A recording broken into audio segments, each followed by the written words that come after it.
Breaking news. Democrats are blasted. Truths revealed. Shake the party now. A breaking news story is shaking up the political landscape of the United States. Democrats have been harshly criticized after the revelation of shocking truths that rock the party. This revelation is causing a tremor in political structures and provoking a wave of reactions across the country. What exactly was revealed to cause such an impact on the Democrats? See everything now. So here in New York, police arrested 8 illegal aliens on charges of attempted murder, drugs, theft, trespassing, and child endangerment. And while that sounds like the usual big city mayhem or a typical flight on Spirit Air, what happened after shows you why you get a whole lot of crime when you take away the punishment. Cops on a gun run in the Bronx saw a man standing in a driveway pointing a pistol at another man. They chased the perp into the home's basement, where a subsequent search warrant netted cocaine, ketamine, and 4 more guns. There was also a 7-year-old child living there. I doubt those guns and drugs were the kids, but if they were, he is so grounded. As it turns out, the occupants were illegals from Venezuela, squatters who the landlord had been in court trying to evict. The cops arrested all of them, including the original perp who had an open attempted murder case. Another was out on bail on a loaded gun charge. Suffice to say, this was not a meeting of Oprah's book club. But before you could shout to fund the cops 3 times in a mirror, the judge cut loose 6 of the thugs, including the man who was out on the previous gun charge. As of now, at least 6 of the squatters are back in the basement. Fortunately, students at Vanderbilt are already delivering them tampons. So it's the same question I ask when I wake up in a Port Authority restroom. How did we get here? When the hell are Democrats going to finally admit that they got a problem? And it's them. Look no further than Carl Heastie, the head of the New York State Assembly. Heastie was one of the so-called brains behind New York's bail reforms, which have been emulated across the nation and have been universally successful if your metric is body count. This guy has more blood on his hands than Doogie Howser after an 18-hour shift. Heastie recently shot down a proposal for a law strengthening penalties against those who attack retail workers. Quote, "I just don't believe raising penalties is ever a deterrent on crime." Heastie said that with a straight and chinless face. So if there really is a Mount Olympus of stupid, I think we found our Zeus. This guy believes punishing wrongdoers doesn't work. Where does he get his research? It's human nature. Denying the reality of consequences because you don't believe in deterrence is like denying intelligence because you're stupid. Was he ever a kid? If his parents never slapped him then, can we ask them to slap him now? Does he not realize that even animals train their young away from bad behavior through punishment? Hell, even single-cell blobs recoil from discomforts. The phrase F around and find out is not just an expression, it's life. If someone continues to do bad things, they eventually face the consequences. Even the craziest of street crazies know this. That's why they never try to push someone the size of Tyrus in front of the subway. They're not that crazy. Heastie continued, quote, "If you just keep dealing with the penalties, what happens after people get arrested? You're still worrying about what happens after something has already happened. Yet what happens is easy to see for anyone who doesn't sleep with their head inside a dry cleaning bag. The dirtbag's in jail where he can't commit more crimes. And aspiring dirtbags see that and think, I don't want to be in jail either. I heard they have substandard Wi-Fi." But in this jackass's mind, why should victims get upset when their attackers are freed? The crime already happened. Look, we all know there are people out there just incapable of rational thought. But the fact that this guy... The fact that this guy is one of the most powerful people in New York State has me contemplating migrating myself to Venezuela or even Chicago. In the mainstream media, of course, the story received about as much coverage as that thong I wore at Liberace's funeral. But if there's no disincentive for this behavior, it will only go further. No penalties for invading the border, no penalties for gun possession, for robbery, assault, or slinging dope. Who do these guys have to misgender to face jail time? So while the rest of us are held captive to progressive delusions about crime and no punishment, rest assured there are many who see no problem here.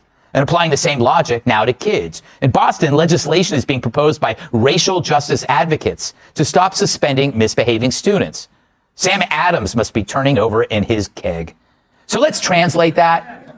Let's teach kids as early as possible that bad behavior has no consequences. It sounds bad, but I guess in today's world, they're just getting prepared for life under Democrats.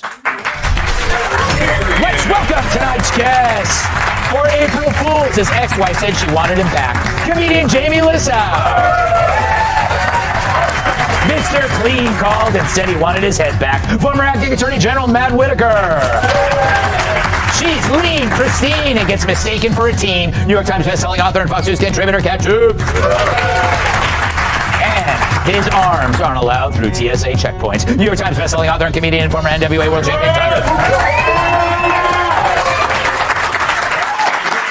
You know, Jamie, I have to ask you, in the world of incentives and disincentives, you were homeless and you didn't resort to squatting. That's right. You follow the law. Why did you do that? I would squat just to use the bathroom, but never would I go in someone's house. Oh, nice of you.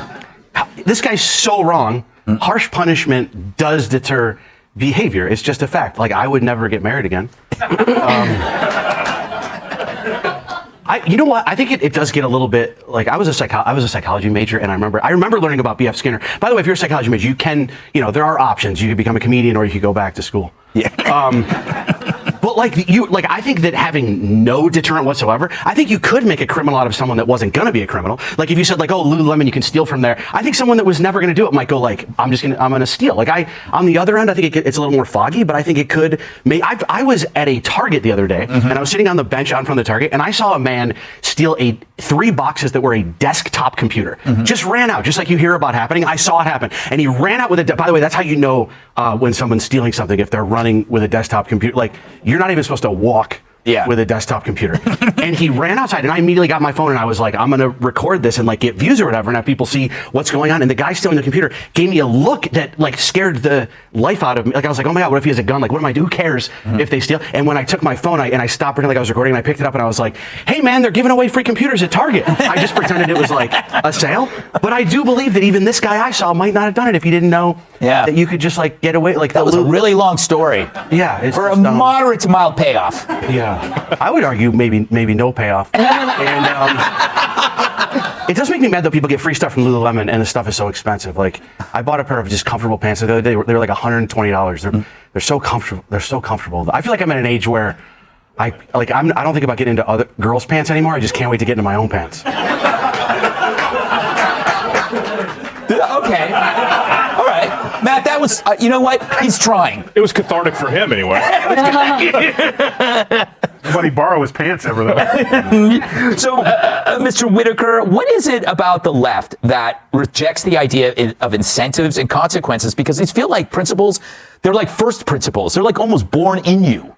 They are, and they're also making it much harder for law enforcement to do their job. I mean, if you think about this revolving door in some of these places like New York, where, these gentlemen that were squatting, let's call them gentlemen, one of them had a prior attempted murder where they just couldn't prove the case on him because the person that he shot wouldn't cooperate with law enforcement. Another one had, a prior gun charge, a pending gun charge, was let out. And then buried in that story was the landlord was having a hard time kicking them out from squatting because they'd been in there longer than 30 days. Yeah. I mean, and meanwhile, all of the, razors are behind glass and much of in the convenience stores here in New York.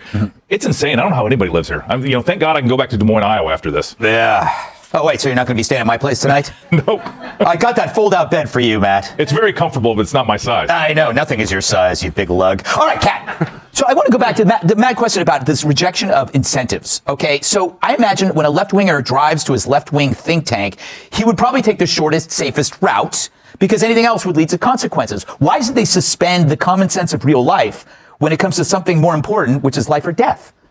Well, I think that incentives play a role in all of this, right? Even when people come here in the first place, I think that we wouldn't have this issue if we didn't just give free things to people who come here. And the 30-day, can we just stop that? Yes. Does anybody like that except people who are squatting in homes? These are pro-squatting laws. Yeah, it's absolutely, and these people are also very, very stupid. I'm all for the Second Amendment, but I don't think they take gun safety very seriously in this home because the stuff they found, they're doing powerful hallucinogenic dissociative drugs around a bunch of loaded weapons.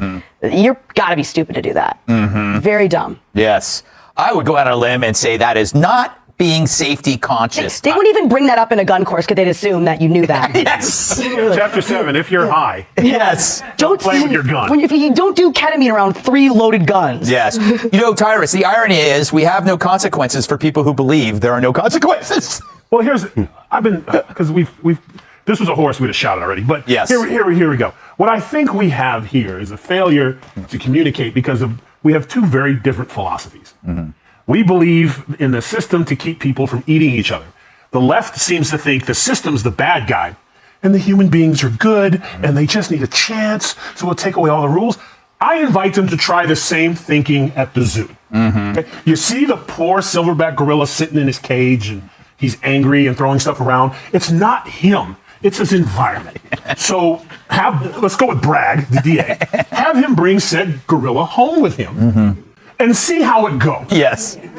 So when both his arms are ripped out of his socket, then he'll be like, you know what? I think these gorillas are dangerous.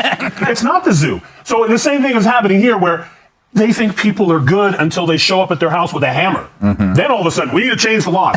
The guy in Oregon, the governor in Oregon was like, oh boy, he changed. You know why? Because it was his ass they were going after when he checked. I'm going to go outside and talk to them. No matter what I say, don't let me in. He was worse than Gene Wilder, like open the or get me out of here. Human beings are bad. Horrible. And that's why we have laws in place and Bibles in place and parents in place to try to keep them from being horrible, because humans eat each other, rape each other, rob each other at the drop of a hat. I don't know why we're like this, but it's part of who we are, and laws is the only thing they keep it. Like, I get upset at people and think, man, Jamie's joke bothered me about pants. I'm going to choke him for a while. But I won't do it because I know I can go to jail for that. But if I hear tomorrow that choking is my right as a oppressed black man, all y'all better get turtlenecks and neck guards. Like,